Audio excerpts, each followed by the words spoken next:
Good morning बच्चों, शांति कुंज online classes में आपका स्वागत है। तो बच्चों हम पढ़ रहे थे चैप्टर नंबर 6 पदार्थों में परिवर्तन, और इसमें हमने रासायनिक पदार्थ और रासायनिक सूत्र पढ़े थे, है ना। कुछ तत्वों के नाम भी हमने याद किए थे, साथ ही कुछ यौगिकों के नाम भी हमने याद किए थे। रासायनिक अभिक्रियाएं हमने लास्ट क्लास में पढ़ी थी और साथ ही उनकी विशेषताएं भी हमने पढ़ ली थी। और रासायनिक अभिक्रिया के प्रकार कितने होते हैं हमने ये भी पढ़ा था। आज हम पढ़ेंगे रासायनिक विस्थापन क्या होता है, केमिकल डिस्प्लेसमेंट। जब एक अधिक क्रियाशील तत्व अपने से कम क्रियाशील तत्व को उसके लवण के जलीय विलयन से विस्थापित कर देता है, तो इस प्रकार की रासायनिक अभिक्रिया विस्थापन या प्रतिस्थापन अभिक्रिया कहलाती हैं। तो प्रतिस्थापन यानी डिस्प्लेसमेंट अभिक्रिया क्या होती हैं कि जब आपका एक क्रियाशील तत्व है जो कि अपने से कम क्रियाशील, यानी वो खुद तो बहुत ज़्यादा एनर्जीफुल है और दूसरा जो तत्व ले रहे हैं वो कम क्रियाशील है, तो उसके लवण के जलीय विलयन में अगर हम उसे विस्थापित कर दें तो इस तरह रासायनिक अभिक्रिया कैसी हो जाएगी, विघटित हो जाएगी।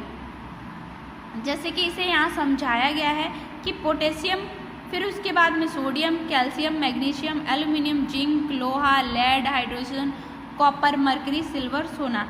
इस श्रेणी में पोटेशियम सबसे अधिक क्रियाशील है और सोना सबसे कम क्रियाशील तत्व है। तो इस तरह से आप इसको याद कर लेना।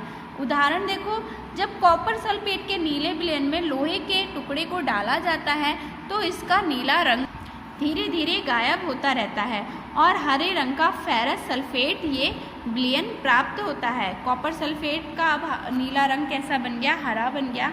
ऐसा इसलिए होता है क्योंकि लोहा तांबा से अधिक क्रियाशील होने के कारण उसे विस्थापित कर देता है। लोहा कैसा है, तांबा से अधिक क्रियाशील है, इसीलिए उसको विघटित कर दिया। इस पर तांबे की भूरी परत लोहे के टुकड़े पर जमा हो जाती है। यानी अब देखो, कॉपर सल्फेट की आयरन से जब क्रिया हुई तो आपको फेरस सल्फेट प्लस कॉपर मिल गया। और जो फेरस सल्फेट आपको मिला है, इसका कलर कैसा है, इसका कलर है ग्रीन, ठीक है। और इसका कलर कैसा था, इसका कलर ब्लू था ना। सो अब ये बन गया हमारा ग्रीन। उदासीनीकरण क्या होता है, जब अम्ल किसी क्षार या धातु के कार्बोनेट से अभिक्रिया करके संगत लवण बनाता है तो ऐसी अभिक्रिया को उदासीनीकरण अभिक्रिया कहते हैं। यानी क्षार और अम्ल मिलकर जो क्रिया बनाते हैं और उसमें लवण और जल मिलता है तो ये उदासीनीकरण अभिक्रिया कहलाएगी। जैसे कि हाइड्रोक्लोरिक अम्ल पोटेशियम हाइड्रोक्साइड HCl KOH से जब अभिक्रिया करेगा तो उससे पोटेशियम क्लोराइड और जल बनेगा, KCl और K2H2O। तो KCl क्या है, हमारा लवण है, सॉल्ट है, और H2O क्या है, हमारा जल है।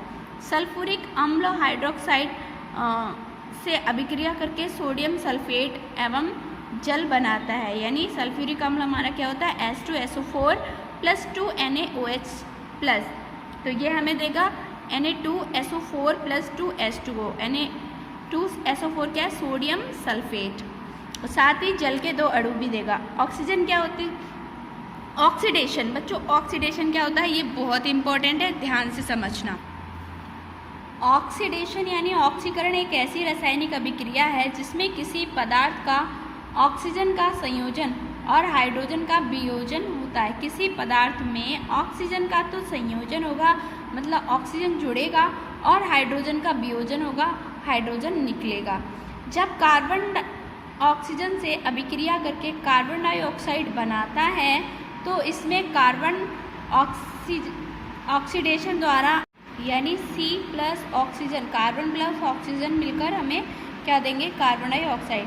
ऑक्सीकारक वह पदार्थ होता है जो किसी अन्य पदार्थ को ऑक्सीकृत करने के लिए ऑक्सीजन प्रदान करता है या उस पदार्थ से हाइड्रोजन को दूर करता है। यानी ऑक्सीकारक क्या है, वह पदार्थ है जो ऑक्सीकृत करने के लिए ऑक्सीजन को प्रदान करेगा और हाइड्रोजन को निकाल देगा। अतः उपर्युक्त अभिक्रिया में ऑक्सीजन ऑक्सीकारक है क्योंकि ये कार्बन को ऑक्सीजन उपलब्ध कराता है। अपचयन देखिए बच्चों, अपचयन क्या होता है, अपचयन ऐसी रासायनिक अभिक्रिया है जिसमें किसी पदार्थ से ऑक्सीजन का वियोजन और हाइड्रोजन का संयोजन होता है। यानी अपचयन में जस्ट उल्टा होता है। अपचयन में हाइड्रोजन जुड़ती है और ऑक्सीजन निकल जाती है। मध्यम प्रकाश की उपस्थिति में क्लोरीन हाइड्रोजन से अभिक्रिया करके हाइड्रोजन क्लोराइड बनाता है और क्लोरीन हाइड्रोजन द्वारा अपचयित होकर हाइड्रोजन क्लोराइड बन जाता है। यानी Cl2 + H2 मिलकर हमें 2HCl देंगे।